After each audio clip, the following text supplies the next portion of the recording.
Research is an essential part of education. Students are expected to cite articles from scholarly journals when they write research papers. You've probably used journal articles in your own work. You've probably also encountered journal articles that you wanted to read, but couldn't get access to. Why is that? Well, let's take a look at how scholarly journals are published today. Professor A does some research and writes an article about it for free.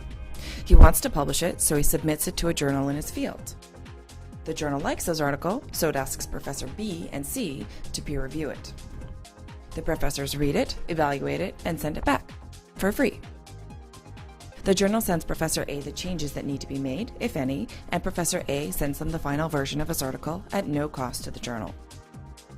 The publisher then puts Professor A's article with a bunch of other articles, edits and formats them all together, and then charges people for access. How much does it cost your campus library to buy a subscription to the journal? It depends.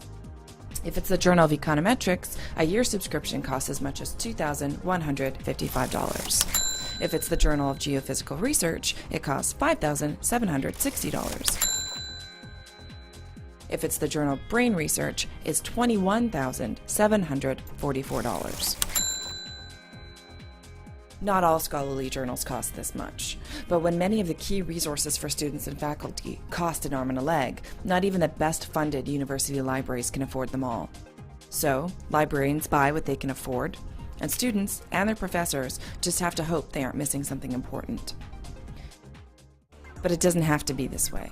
There's an alternative to the closed, subscription-based scholarly publishing model: open access. Open access is free, unrestricted, online access to scholarly works.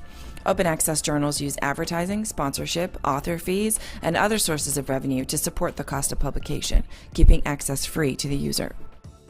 Authors can choose to publish their articles in one of over 4,200 peer-reviewed open access journals, or they can put a copy of work published elsewhere in an online repository.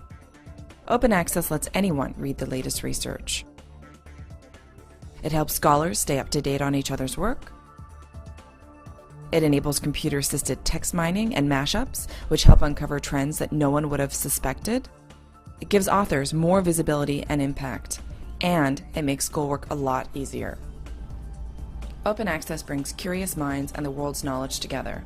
Isn't that what academia is fundamentally about? Free, unrestricted, online access. Open access.